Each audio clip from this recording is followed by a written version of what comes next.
નમસ્કાર મિત્રો, આપ સૌનું સ્વાગત છે અમારી યુટ્યુબ ચેનલ પર। મિત્રો, મામયદેવ ત્રિકાળ જ્ઞાની ગણાતા। એમને ખબર હતી કે શિક્ષિત પ્રજા તેમના ભાવિ કથનોનો ભરોસો નહીં કરે, એટલે તેમને ચેતવતા કહે છે, શાયર લે આડ ફરે અરક ન ઉગમે પવન ન પહેરે, મેર ડીડીએ મંજી મામય પંડત રચે આપ જૂઠો બોલા, તો ધર્મ છડી દજીએ ધરાજો ભાર। અર્થાત હું અસત્ય ઉચ્ચારું તો દરિયો માઝા મૂકે, સૂર્ય આકાશમાં ઉગે નહીં, સૂર્યમાળા વિખરાઈ જાય, પવન વહેતો બંધ થઈ જાય, આકાશગંગા પોતાના ધ્રુવ તારાની આસપાસ ફરતી બંધ થઈ જાય, ગુરુત્વાકર્ષણ ન રહેતા પૃથ્વી બહાર ફેંકાઈ જાય। તેમણે ભાખેલા આગમો આ જલગી સાચા પડતા આવ્યા છે, એટલે માનવા પડે એવા છે। મામયદેવે ભાખેલી આગમની મૂળ ભાષા એ કાળે કઈ હતી તે વિશે ચોક્કસપણે કહી શકાય એમ નથી। શ્રી માવજી મહેશ્વરી કહે છે, મામયદેવે તેમના મૃત્યુ પૂર્વે જે આગમ ભાંખ્યા હતા તે મામયવાણીના નામે મુખામુખ પેઢી દર પેઢી સચવાયા। હાલમાં માતંગ સમુદાય મામયદેવ રચિત જે વાણી બોલે છે તે સિંધી મિશ્રિત કચ્છી બોલીમાં છે। જો કે એમાંય કેટલાય એવા ય શબ્દો આવે છે જેનો અર્થ કચ્છી કે સિંધી ભાષામાંય મળતો નથી। આગમના કેટલાક સંકેતો ગૂઢ હોવાથી પૂરા સમજાતા પણ નથી। એનું રહસ્ય પામવા માટે ભજનવાણીના શાસ્ત્રો અને શબ્દકોશનો સહારો લેવો પડે। આજથી સદીઓ પૂર્વે મામયદેવે જે કહ્યું હતું તે વર્તમાન ભારતમાં બની ચૂક્યું છે અથવા બની રહ્યું છે। એને સમજવા માટે શ્રદ્ધા કે સંશોધન જ ખપમાં લાગી શકે। કચ્છી બોલી સમજવી અઘરી હોવાથી અહીં મામયદેવે ભાખેલા આગમોનો ભાવાનુવાદ રજૂ કરવાનો ઉપક્રમ રાખ્યો છે। એક ઢાલ પિંધી તરાર પિંધી પિંધી કટારી, જાચક પિનણ હીધા થીધી લુરેજી વારી, આવનારા વખતમાં ઢાલ તરવાર કટારી કટાઈ જશે, મતલબ શૂરવીરોને સાચા બોલા માણસોનું સમાજમાં કોઈ સ્થાન નહીં રહે। જે ચાચક છે તે માગવાનું છોડી દેશે અને લૂર એટલે મીઠી વાણીથી બીજા સાથે છેતરપિંડી કરનાર માણસોનો રાફડો ફાટશે। બે સમાજમાં એવા લોકો આગેવાની લેશે જેના દિલમાં નર્યું કપટ અને લુચ્ચાઈ ભર્યા હશે। સમાજમાં ઉજળા થઈને ફરતા ખોટાડા લોકો એવા લાગે છે જાણે તળાવની પાળ પર બેઠેલા બગલાની કતાર ન બેઠી હોય। સમાજમાં ટીલા ટપકા ધારી ઢોંગી પંડિતો ફરતા થશે।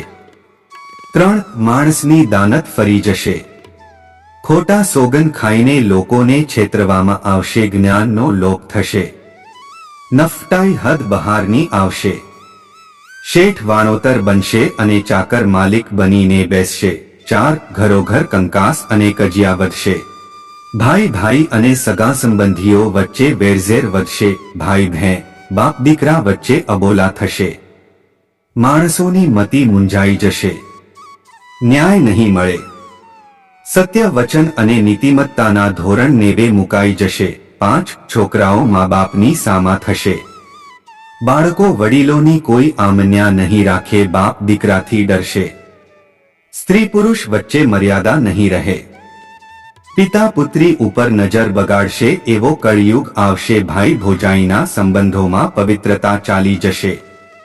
12 વર્ષની કન્યાઓ જાર કર્મથી ગર્ભવતી બનશે। 6 જેનો પુત્ર ગુણિયલ વિવેકી અને ડાહ્યો હશે એ નસીબદાર ગુણવાન અને સુશીલ પત્ની, ચારિત્ર્યવાન સંસ્કારી અને પત્નીવ્રતા પતિ તથા સદ્ગુણી સંતાનો મળવા હવે પછી દુર્લભ બનશે। 7 શેઠ શાહુકારોમાં કોઈ શાકાહારી નહીં રહે। બ્રાહ્મણો વેદનો અભ્યાસ છોડી દઈ માંસાહાર કરશે। આમ થતા દંભી અને કપટી લોકો તિલાટકા ધારણ કરી ધર્મગુરુ બની જશે અને ભોળી પ્રજાને લૂંટશે। સાધુઓ મઠાધીનથી બની જશે। ધર્મનું જ્ઞાન થોથારૂપ બની જશે। તેમણે ઉપજાવી કાઢેલી વાતો જ્ઞાનમાં ગણાવા માંડશે। દાનવ જેવા લોકોને દાન મળતા થશે। આશ્રિત લોકો માલિક બની બેસશે। 8 પૈસાથી બધું જ ખરીદી શકાશે। નાણાંથી નારી પણ ખરીદ કરી શકાશે। બુદ્ધિ વગરના લોકોની ચોતરફ વાહવાહ થશે। વિદ્વાનોની સમાજમાં કોઈ કિંમત નહીં રહે। 9 સોનામાં સડો પડશે, સોનું નકલી થશે, રૂપામાં ભેળસેળ થશે। તાંબા પિત્તળની કોઈ કિંમત નહીં રહે. દૂધ ઘી ઘટી જશે, અન્નની તંગી થશે, તમામ ચીજો મોંઘીદાટ થઈ જશે. 10 ઉકરડા ઉપર દીવા બળશે, મોસમ પર મેહ નહીં વરસે, ઋતુઓ બદલવા માંડશે, લોકો પોતાના માલિકની સામા થતા જોવા મળશે. 11 ખચ્ચરો દૂધ પીતા થઈ જશે, તેજી ઘોડા ચોતરફ તગેડાતા રહેશે, મોટા માણસો પોતાનું ઘર ઝાલીને બેસી રહેશે અને ખોટા માણસોની દંભી માણસોની સમાજમાં બોલબોલા થવા માંડશે. 12 આ દુનિયામાં ભૂખ્યા લોકો ભડ થઈ જશે, સિંહસાવસ જેવા શક્તિશાળી પુરુષો સામાન્ય શિયાળિયાથી બીતા થશે, બાપ સગા દીકરાથી ડરતો થશે. એવા દિવસો હવે બહુ દૂર નથી. તે ધીરજવાન લોકો તમે ધીરજ ધરજો. હવે ગોલા લોકોને ઘી ગોળ થશે, તેઓ ઘીદૂધ ખાઈને મોજ કરશે. જેની માં મૂળોને બાપ ગાજર હોય એવા મા બાપના ઠેકાણા વગરના લોકો, કુળ વગરના લોકનું મહત્વ સમાજમાં વધી જશે.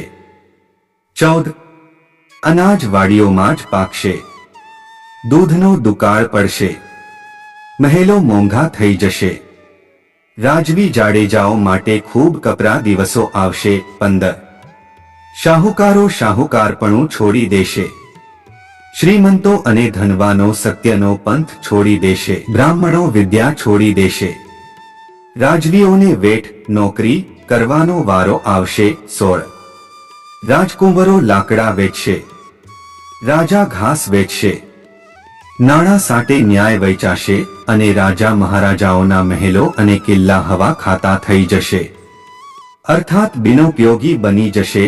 17 જંધરિયા ડુંગરમાંથી પથરા કાઢીને ઘંટીઓ બનાવવામાં આવશે, હબા ડુંગરની ઝાડી કાપીને એના લાકડામાંથી કોલસા પાડવામાં આવશે, ત્રેજાર માતાને પાડાનો ભોગ અપાતો તે બંધ થશે. એ વખતે કચ્છના રાજવીની તલવાર છૂટી જશે, અર્થાત રાજગાદી ચાલી જશે. 18 જોગીઓ જમીનદાર બનશે, હરિજન મેઘવાળ માલદાર બનશે, કચ્છના ગિરાસદારો ઘસાઈ જશે અને દેશમાં શાહુકારો સદાય દંડાતા રહેશે. 19 જ્યાં ઈશ્વરનું સ્મરણ થતું હશે ત્યાં મંદિરોમાં કોઈ નહીં જાય, વિકાર અને ભોગવિલાસોમાં લોકો રચ્યા રહેશે, પૃથ્વી ઉપર પાપકર્મો વધી જશે, લોકો દાન પુણ્ય અને સહનશીલતા ખોઈ બેસશે. મામયદેવ મધ્યકાળમાં થઈ ગયા હોવા છતાં એ સમયે તેમણે આવનારા યુગમાં ગ્લોબલ વોર્મિંગ વિશે કહ્યું છે. 20 આભ સળગી ઉઠશે, જમીન તપીને તાંબડી જેવી થઈ જશે, અર્થાત ત્યારે સૂરજનું તેજ જીરવાશે નહીં, ડુંગરાઓ ડગમગી જશે, પૃથ્વીના ટુકડે ટુકડા થઈ જશે. આવનારા વિશ્વયુદ્ધમાં પરમાણુ બોમ્બ હોઈ શકે અથવા ગ્લોબલ વોર્મિંગથી આવી ઉથલપાથલ થઈ શકે. 21 કુંવર વિકનીંડા કાઠ્યું, રાવિકનીડા ઘા, મામઈ ભણે મહેશ્વરિયા નાણે વિકંધાન્યા, અર્થાત કુંવર એટલે કે રાજકુમારો લાકડા વેચશે, રા એટલે કે રાજા ઘાસ વેચશે. મામયદેવ કહે છે કે ન્યાય પણ નાણે વેચાશે. 22 ખચરડા ખીર ખાયંડા, તગડા ઈંડા તાજી, વડા માડું વેહી રોંઘા, પૂછા ઈંધા પાજી, અર્થાત ખચ્ચર એટલે કે ગદર્ભને દૂધ ખાવા મળશે અને તે જાતવાન ઘોડાઓ તાજી કરતા પણ તગડા થશે. મોટા માણસો બેસી રહેશે અને નાલાયક પાજી લોકો પાંચમાં પુહાશે, તેમના માનપાન થશે. 23 સને જીવેજી સરમ ન રોંધી મન में મેર, ધન ખર્ચે ધર્મી ચવાંધા, કંધા વડે સે વેર, અર્થાત ગરીબ માણસની શરમ નહીં રહે, મનમાં દયા કે અનુકંપા મેર નહીં રહે, ધન ખર્ચનારો ધર્મી કહેવાશે એટલે કે ગરીબોને ચૂસીને દાન કરનારા ધર્મી અને મોટાઓ સાથે વેરઝેર કરશે. 24 મેડિયું પાડેને મારગ થીંદા, કબર में થીંદા ઘર, अस्त्री वेहंधी तख्त पे जाड़ी लोदिंडे नर, अर्थात मेडिયું મકાનો પાડીને સડકો બનાવાશે, કબ્રસ્તાનોમાં ઘર થશે, ગરીબોને જ્યાંના અભાવે સ્મશાન જેવી જગ્યાઓએ શરણ લેવાનો વારો આવશે.